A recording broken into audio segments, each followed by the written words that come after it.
Hello, हाय. तर ही कथा माझी स्वयंलिखित आहे. त्यामुळे डिस्क्रिप्शन असेल किंवा वाक्यरचना असेल, कुणीही कॉपी करण्याचा प्रयत्न करू नये. आणि हा आवाज सुद्धा माझा स्वतःचाच आहे. त्यामुळे कुणीही कॉपी करू नये. तर चला, सर्वांना नमस्कार. रॉयल शेतकरी मराठी कथा भाग 132. तर चला बोलूयात आजच्या खूपच इंटरेस्टिंग भागाकडे. प्रिया आणि शिवम आज जवळपास 2 महिन्यांच्या दुराव्यानंतर एक ते आपलं कुटुंब एका ठिकाणी घेऊन निवांत झोपले होते. आणि शिवमला तर सवय होती पहाटे पहाटे पहाटे लवकर उठून सगळं काम नोकरांच्या हाताखाली घेऊन करण्याची. आणि तो उठला तेव्हा दोन्ही बाळ एक शिवांच्या कुशीत होती. शिवांशी आणि प्रियांश होता प्रियाच्या कुशीत. निवांत निवांत झोपले होते तिघं पण. शिवमला असंच वाटलं म्हणून त्याने खूप साऱ्या सेल्फी आपल्या बायकोसोबत आणि मुलांसोबत घेतल्या आणि तो खाली गेला आवाज न करता. त्याच्या पाठोपाठ प्रियाही उठली होती. स्वतःचं सगळं साहित्य काल रात्री जे आणल्यावर तसंच होतं ते कपाटात लावलं. पण त्यातच खूप उशीर झाला. तोपर्यंत मुलं उठण्याची पण वेळ झाली होती. पण ती गेली होती अंघोळीला. शिवम पण रूम मध्ये आला. ती कुठे आहे किती बघितलं पण ती कुठे नव्हती. पण बाथरूम मधून आवाज येत होता आणि तेवढ्यात शिवांशीने जी छोटीशी होती इतका छान अंगाचा अळोका पुळोका दिला होता की तो आळस पाहून शिवमने पहिल्यांदाच तो पाहिल्यामुळे त्याला इतकं छान छान वाटलं की खूप छान वाटलं. कारण लहान मुलांची प्रत्येक गोष्ट ही गोडच असते ना. आणि तेवढ्यात प्रियांशने पण तसंच केलं आणि शिवमने ते सगळं शूट केलं फोनमध्ये. का तर या क्यूट बेबी मुमेंट परत येत नाहीत ना. पण अजून काही प्रिया बाहेर आली नव्हती. तेवढ्यात आईसाहेब आल्या. ते जागे आहेत हे पाहून त्या म्हणल्या, चला चला आता आपण खाली जाऊ आजोबांकडे, ऊन पण बघू. पण ऊन तर नव्हतं. असं म्हणून त्यांनी प्रियांशला खूप खूप अलगद उचलून घेतलं आणि म्हणाल्या, राजे तिला पण घ्या. तो पण घेऊन खाली आला. तिला आबासाहेबांपाशी दिली आणि आला. तो निवांत झाला. का तर प्रियाची पण गंमत करायचं ठरवलं होतं त्यानं. प्रियाने शपथ घातली होती आईसाहेबांची आणि त्यात सारखी म्हणायची, ओहो मुलं जागी होतील ना, हळू तुम्ही लांब राहा बरं जरा माझ्यापासून. आणि झालं. त्याने हाताच्या बाह्या मागं सरकवत रूम मध्ये आला. रूमचा दरवाजा लावला पण प्रिया अजून पण बाहेर आली नव्हती. आणि याने तिनं शपथ सोडावी म्हणून एक युक्ती केली. ह्याने बाहेरून बाथरूमच्या दाराला कडी लावून घेतली. तिचं झालं होतं आणि तिनं दार उघडण्यासाठी प्रयत्न केला तर तो बंद होता. तिनं बराच वेळ दार वाजवलं पण आता शिवमने तर त्याच्या मनाचेच करायचे ठरवले होते. मग कसं उघडणार ना लगेच. ती आतून म्हणली, अहो ऐकलत का, तुम्ही आहेत का रूम मध्ये. तर तरी तो काही म्हणेनाच. ती पुन्हा म्हणाली, अहो ऐकलत का, तुम्ही आहात का. पण तो हळूच म्हणला, हो आहे. काही काम आहे का राणी सरकार. ती म्हणाली, अहो दरवाजा उघडत नाही हो, उघडा ना प्लीज. तो म्हणला, हो का, मी का उघडू पण दरवाजा. ती म्हणली, अहो असं काय करता हो, उघडा ना, मुलं उठतील आणि त्यांना उठल्यावर भूक लागलेली असते ना, प्लीज उघडा ना दरवाजा. तो म्हणला, अरे बापरे, मुलं तर केव्हाची उठली आणि फिरायला पण गेलीत हो, ती पण तुमच्याशिवाय. ती म्हणाली, अहो काय, ती एकटी कशी जातील. ती म्हणाली, का, त्यांना जाता येतं, आईसाहेब घेऊन गेलेत. ती म्हणली, बरं मग आता सगळं इथून आतूनच बोलू का. अहो उघडा ना दरवाजा प्लीज, मला उघडत नाही आतमधनं.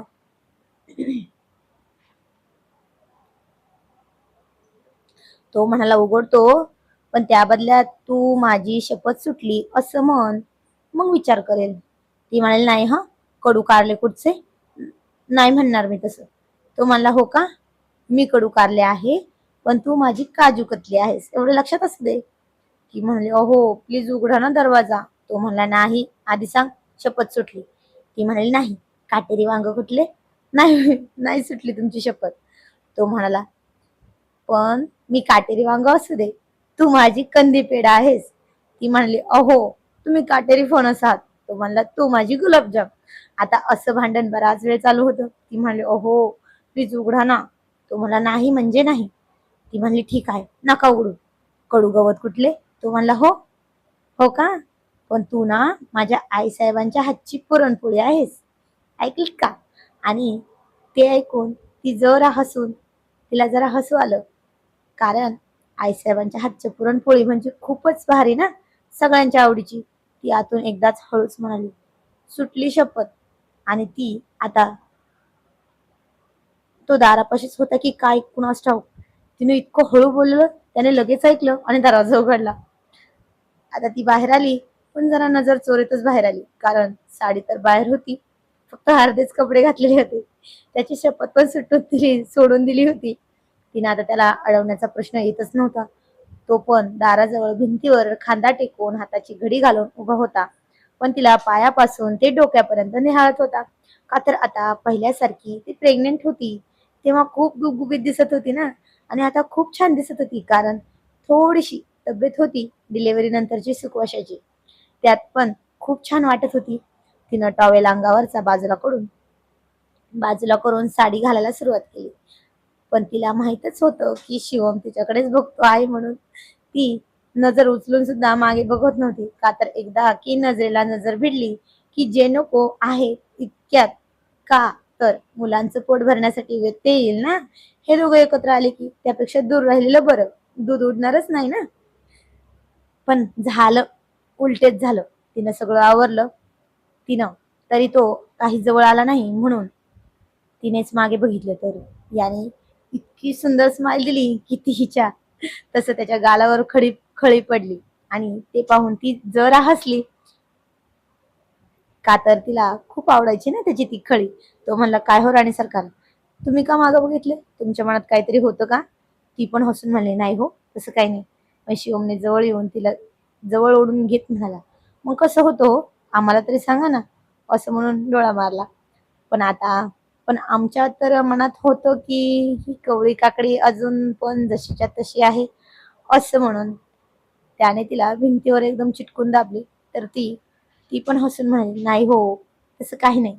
पण शिवमने जवळ येऊन तिला पुन्हा आणखीन जवळ ओढून घेत म्हणाला, मग कसं हो, आम्हाला तरी सांगा ना. असं म्हणून डोळा मारला. ती त्याला दूर ढकलत म्हणली, काय हो, काही पण येतं तुमच्या मनात, हटा. मुलांना भूक लागली असेल. आणि त्याने तिथल्याच ड्रॉवर मधला एक बॉक्स काढत म्हणाला, हो का, त्यांना भूक लागली असेल, म्हणजे आम्ही इतक्या दिवसांनी उपाशी आहोत त्याचं काय. असं म्हणून त्याने त्या गिफ्ट मधला तो एकदम नाजूक कमरबंद बाहेर काढून तिला घालून मला, काय ग, ती आहे का अजून की पुसट झाली? ती म्हणली, काय हो, काय पुसट झाली? तो तिच्या गळ्यापासून खाली वाकून पाहत म्हणाला, अगं तेच जे इथे आहे, खांद्यावर आहे आणि कमरेवर पण आहे. ती म्हणली, शी, निर्लज्ज घाणेरडे, काय पण काय बोलता हो? तो म्हणला, हो का, बोलतो का मी? मग आता बघ, निर्लज्जपणा करतोच. असं म्हणून त्याने तिला सहजच उचलून बेडवर टाकली आणि स्वतः त्याच्यावर आला. तिच्या त्या कमरबंदात दोन बोटे गुंतवून ती जरा गुंडाळली. तशी ती जरा वेदने म्हणली, अहो जरा हळू ना, काय करताय? तो म्हणला, ओ राणी सरकार, अहो सवय होऊ द्या आता परत आमच्या प्रेमाची. ती म्हणाली, नाही बाबा, तुमचं प्रेम तर आता झेपणारच नाही आता आम्हाला, बास. तो म्हणला, नाही नाही, अजून एक चान्स हवा आहे मला. ती म्हणली, अहो काहीतरीच काय असतंय तुमचं. असं म्हणून खूप गोड गोड लाजली. तो म्हणला, हे बघा, हे असं आहे तुमचं, मग कसं दूर राहणार ना, मग चान्स तर हवाच ना आम्हाला पण, बघा बरं. आणि आता शिवमने जेव्हा तिला घसा खूप खराब झालाय पाण्याने.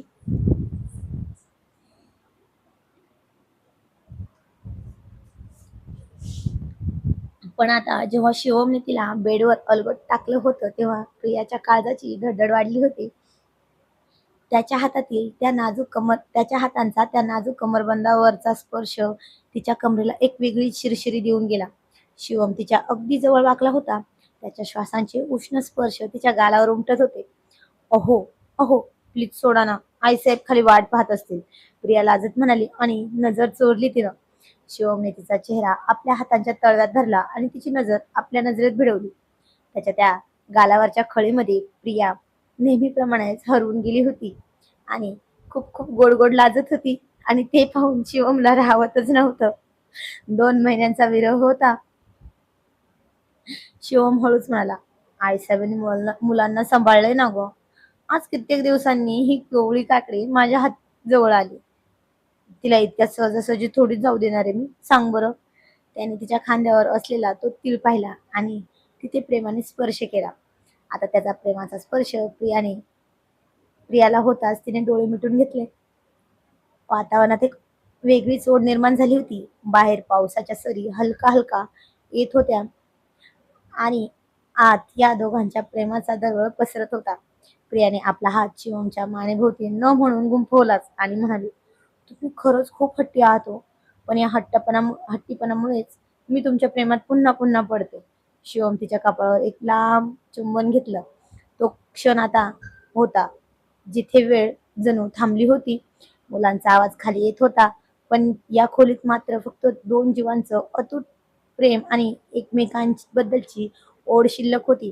प्रियाने जेव्हा शिवमच्या गळ्यात हात गुंफले तेव्हा शिवमच्या चेहऱ्यावर पण एक विजयी हास्य उमटलं होतं की शेवटी त्याने बायकोला तयार केलंच म्हणून.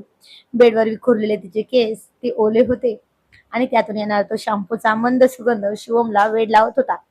प्रिया, शिवम खूप प्रेमाने म्हणाला. प्रिया. शिवमच्या आवाजात आता कमालीचा खोल आणि मखमली झाला होता. तुला माहिती आहे का, हे 2 महिने मी कसे काढलेत. दिवसा कामात स्वतःला गुंतवून घ्यायचो, पण रात्री जेव्हा या खोलीत यायचो ना तेव्हा तुझी ही जागा रिकामी बघून जीव कासावीस व्हायचा ग माझा. प्रियाने त्याच्या डोळ्यात पाहिलं. तिथे फक्त आणि फक्त तिच्याबद्दलचं प्रेम आणि ओढ दिसत होती तिला. तिने हळूच त्याच्या गालावर त्या खळीला स्पर्श केला आणि म्हणली, मला तरी कुठे चैन पडत होतं. मुलं जवळ होती, पण मन मात्र नेहमी वाड्यावरच आणि तुमच्यापाशीच गुटमळलेलं असायचं. शिवमने तिचा तो नाजूक हात हातात आपल्या हातात पकडून ओठांजवळ नेला आणि त्यावर एक उबदार स्पर्श केला. त्याने तिच्या कमरेवरचा तो नवा कमरबंद हळू सोडून त्याच्या बाजूला केला आणि त्याच्या आवाजासरशी प्रियाच्या अंगावर शहारा उमटला. मग आज ही कसर भरून काढायची ना. शिवमने डोळा मारत विचारलं. प्रिया लाजून लाल झाली होती. तिने स्वतःला त्याच्या मिठीत झोकून दिलं. बाहेर निसर्ग बहरला होता आणि आत ही दोन मनं एकमेकांत विरघळत होती. शिवमने तिला अधिकच जवळ ओढलं. इतकं जवळ होते ते दोघे की त्यांच्या हृदयांचे ठोके आता एक झाले होते. ती म्हणली, अहो अहो मुलं. तिने शेवटचा प्रयत्न केला आणि हळूच म्हटली. पण शिवमने तिच्या ओठांवर बोट ठेवलं आणि म्हणाला, आज मुलं आजी आजोबांकडे सुरक्षित आहेत. आज फक्त तू आणि मी. बाकी जग विसरून जा ना आज प्लीज. खोलीतल्या त्या मंद प्रकाशात त्या दोघांचं हे प्रेम अधिकच खोल दिसत होतं. शिवमच्या मिठीत प्रियाला जगातील सर्वात सुरक्षित आणि सुंदर जागा सापडली होती. पण तेवढ्यात शिवांशीचा खूप जोरात रडण्याचा आवाज येऊ लागला. तर ती म्हणली, अहो ऐका ना, आज नको ना काही, प्लीज बघा. बघा ना तुमची राजकुमारी रडते ना, तिला भूक लागली असेल. हो. तो म्हणला, हो का. आईसाहेब आहेत ना घरात, किचन मध्ये दूध पण आहे, त्या देतील ना तिला. तरी ती डोक्यावर हात मारून घेत म्हणली, हो अंगावरच लागतं दोघांनाही, वरच नाही. तो म्हणला, अरे बापरे, मग एवढं सगळं तयार व्हायला खूप तुझ्या पण जास्त काळजीची गरज आहे. ती म्हणली, हो मग मी घेते ना. तो म्हणला, ते काही नाही, चल खूप उशीर झालाय. रात्री पण खूप वेळेस अंगावर दिलंस ना. चल तू आधी काहीतरी खा, मग बाकीचं काय असेल ते बघू. तर आजचा भाग कसा वाटला ते कमेंट मध्ये नक्की सांगा. धन्यवाद.